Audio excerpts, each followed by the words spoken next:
Dia nak kena dengan siapa ni? Nak baik dengan negara mana ni? Kelantan dengan Kedah je. Itu pun saya baik.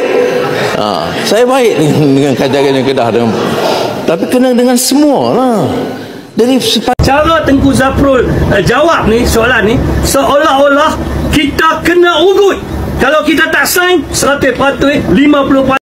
Ini yang perunding-perunding ini, menteri MITI ini, apa yang mereka runding ini penggadaian negara kita. Ini memalukan. Assalamualaikum. Hai rakan-rakan dan teman-teman sekalian. Terima kasih kerana hadir di channel saya. So guys, baru-baru ni hangat tentang perjanjian di antara Malaysia dan Amerika Syarikat, yang mana banyak menerima reaksi daripada warga negara Indonesia. Ada yang mengecam, ada yang bersetuju. Dan betul ke perjanjian ni memberikan kerugian kepada Malaysia, ataupun perjanjian ni memberikan keuntungan kepada Malaysia? Jom kita ikuti isu ni. Kita tengok apa komen pakar-pakar. Apa yang baik kita ambilkan sebagai pengajaran, dan apa yang tak baik kita tinggalkan sebagai teladan. Cara Tengku Zafrul jawab ni soalan ni seolah-olah kita kena ugut kalau kita tak sign 100%, 50% ni. Apa kejadah ni? Tuan-tuan dan puan, ni saya nak tuju pada Zafrul ni, Tengku Zafrul ni, Menteri MITI ni. Ni, tuan-tuan tengok kemarin punya statement 1 hari bulan November. Malaysia berdepan tarif 100% jika tolak perjanjian timbal balas Amerika. Perjanjian perdagangan baru-baru ni lah. Jadi saya nak tanya, adakah ini satu ugutan? Ni seolah-olah cara Tengku Zafrul cakap Malaysia berdepan tarif 100% jika tolak perjanjian. Jika tolak, mana kata ini saya beranggapan satu ugutan daripada Amerika Syarikat kepada Malaysia, perjanjian perdagangan baru-baru ini. Jadi saya mohon kepada Tengku Zafrul bincang balik dalam kabinet ataupun bawa perkara ini ke parlimen, sebab ini jelas menunjukkan satu ugutan. Kalau macam ni punya ugutan, lepas kamu jadi menteri pun lagi sebulan 2 ni kamu tak jadi menteri. Kalau orang yang ganti kamu, kalau saya lah ganti kamu jadi menteri, PMX lantik saya senator jadi menteri ganti kamu, saya nak jawab apa? Dengan cara kamu bagi jawapan kepada soalan, saya nak jawab apa kalau saya jadi menteri ganti kamu? Jadi saya minta kerajaan Malaysia bincang balik dalam kabinet, dalam parlimen ke, tentang orang panggil perjanjian ni. Saya nampak macam satu ugutan. Kalau ugut macam ni, kita dah jadi macam pelik lah saya nampak. Saya mohon sangat-sangat kepada PMX, kepada kabinet, kepada parlimen Malaysia bincang balik perkara ini. Cara Tengku Zafrul jawab ni soalan ni seolah-olah kita kena ugut kalau kita tak sign 100%, 50% ni. Apa kejadah ni? Tengku Zafrul kena fikir sikit. Kalau saya ganti kamu, saya nak jawab macam mana dengan rakyat Malaysia. Assalamualaikum. saya kerja sedaya upaya saya untuk dapat perhatian negara yang penting untuk faedah dan masa depan negara kita. Turning half truth into absolutes, ini problem dia. Ya, dan tak boleh langsung terima apa-apa kebaikan. Satu perkataan bahawa segala yang berlaku dalam ASEAN sama dengan Amerika, dengan China, dengan yang satu yang baik tak pernah dengar, yang ada kutuk saja. Ini masalah aja. Ya.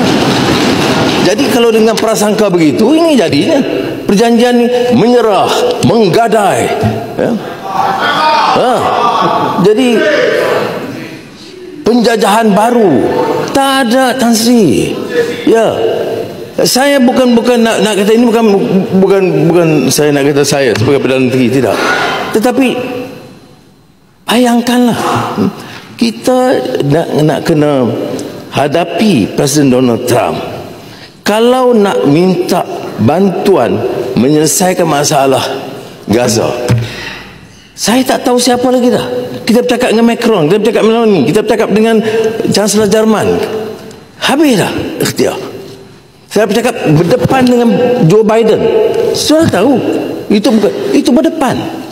Dan saya tahu risikonya. Saya bercakap tu di San Francisco. Bukan senang.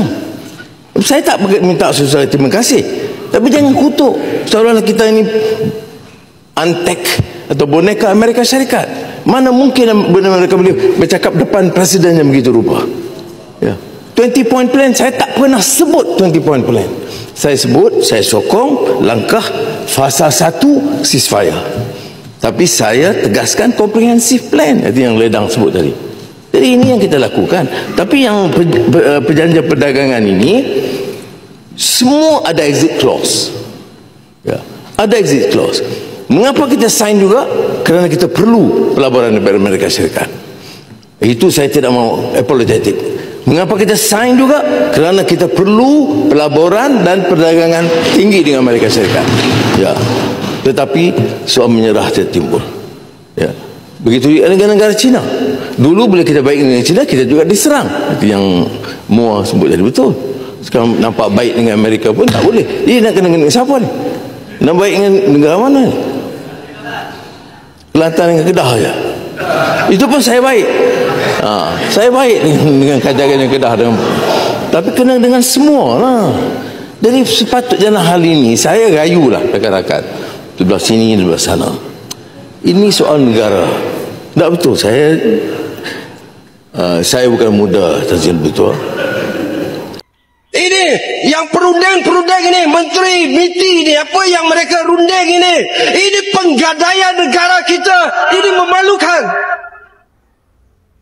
Apa masalah Pasir Gudang ni? Yang terjerit ni kenapa?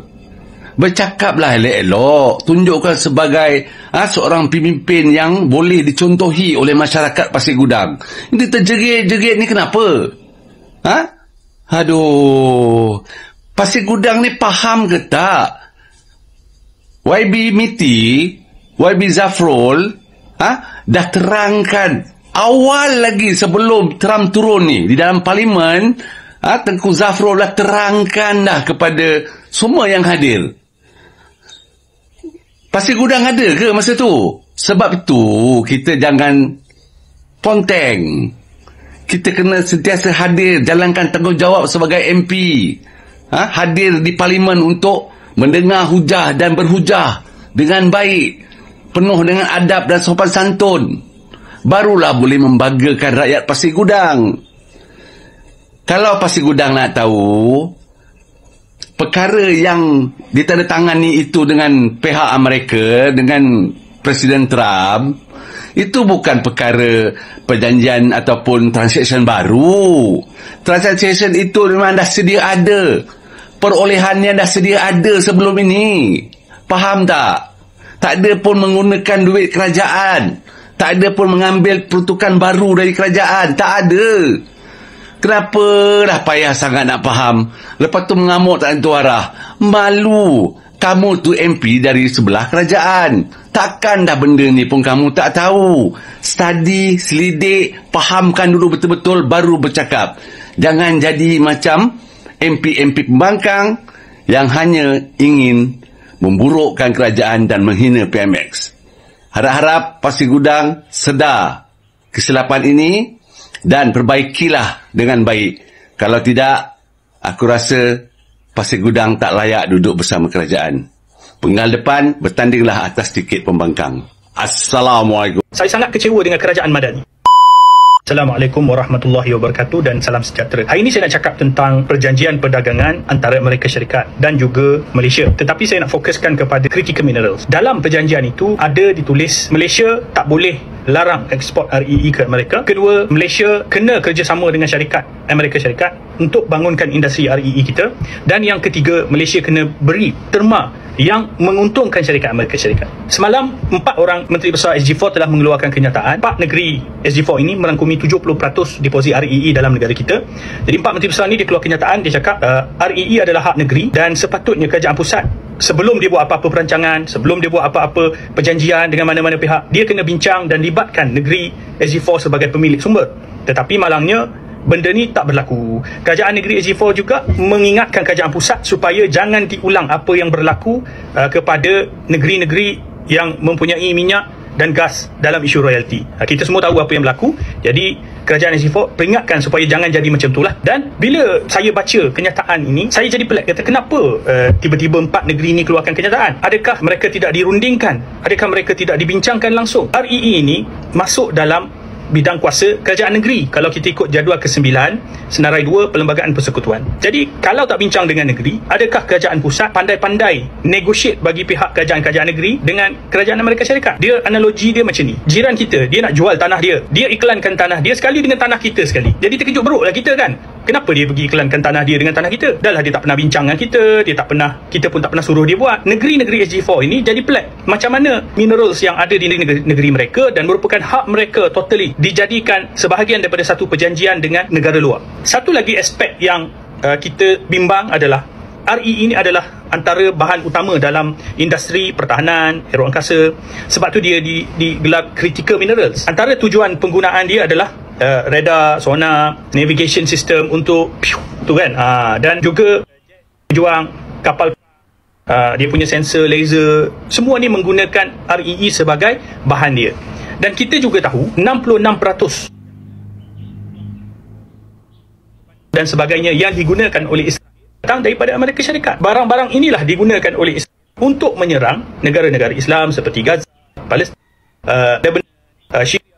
Dan juga persoalannya di sini adalah, adakah kita redha satu hari nanti REE yang dikorek dari perut bumi Malaysia dijual kepada Amerika Syarikat dan dijadikan sebahagian daripada peralatan yang saya sebutkan tadi dan digunakan untuk umat Islam di seluruh dunia? Saya tak redha. Sebagai rakyat Malaysia, saya langsung dan tidak akan redha perkara ini berlaku. Tetapi apabila kerajaan Malaysia dah tanda tangan perjanjian ini, adakah kita boleh cakap no? Sorry lah, tak boleh. Sebab dalam perjanjian ini dia sebut kita tak boleh larang jualan REE ke Amerika. Dan yang kita pelik, pada 2 Ogos 2025, wartawan ada tanya kat Menteri MITI pasal isu REE ini. Dan Menteri MITI kata Malaysia tak wajib jual ke REE ke Amerika Syarikat. Jadi kita pun percayalah, rupanya dia main kata-kata, memang tak wajib jual, tapi dalam masa yang sama kita tak boleh larang untuk jual kepada Amerika. PMX dan Menteri MITI Zafrul, Tengku Zafrul, apa yang kamu dah buat ni depan rakyat Malaysia? Kamu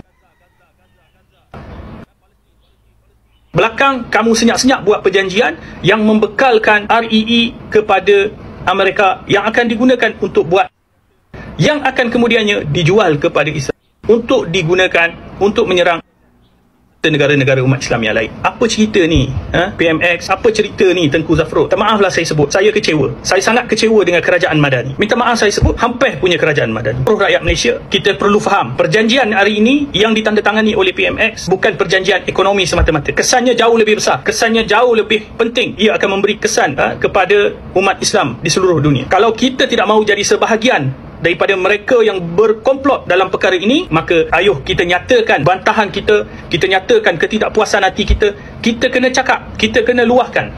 Kalau tidak, kita akan jadi sebahagian daripada keputusan yang dibuat ini. Assalamualaikum warahmatullahi wabarakatuh. Kerajaan Madani mendakwa lawatan Trump membawa manfaat. Namun hakikatnya perjanjian ini sangat berat sebelah dan lebih menguntungkan Amerika Syarikat. Malaysia terpaksa memberi konsesi besar, membuka pasaran tempatan tanpa had kepada Amerika Syarikat, komitmen melabur dan membeli produk Amerika seperti jet Boeing, gas, semikonduktor dan arang batu bernilai ratusan bilion dolar, melonggarkan peraturan termasuk standard pensijilan halal kita untuk kemasukan produk mereka. Pengisian digital dari mereka tidak boleh disekat dan perlu diutamakan setaraf pengisian keluaran Malaysia sendiri. Manfaat kepada Malaysia sangat terhad. Tarif ekspor ke Amerika kekal tinggi pada 19%. Produk yang dikecualikan duty ekspor ke Amerika adalah bahan strategik untuk industri teknologi dan senjata mereka. Perjanjian ini juga seolah-olah mengekang ekspor kita ke negara lain seperti China, sambil juga menghalang pelaburan industri pembuatan dari China ke Malaysia untuk tujuan ekspor ke Amerika. Industri tempatan juga tidak lagi diberi sebarang perlindungan sekiranya ada saingan dari produk Amerika yang diimport. Kesan paling buruk dari kehadiran Trump ke Kuala Lumpur ialah normalisasi genosida di Gaza. Alasan diplomasi atau pragmatisme tidak boleh dijadikan helah untuk memutihkan jenayah perang di Gaza. Dunia tahu Trump adalah penyokong utama Netanyahu dalam genosida ini.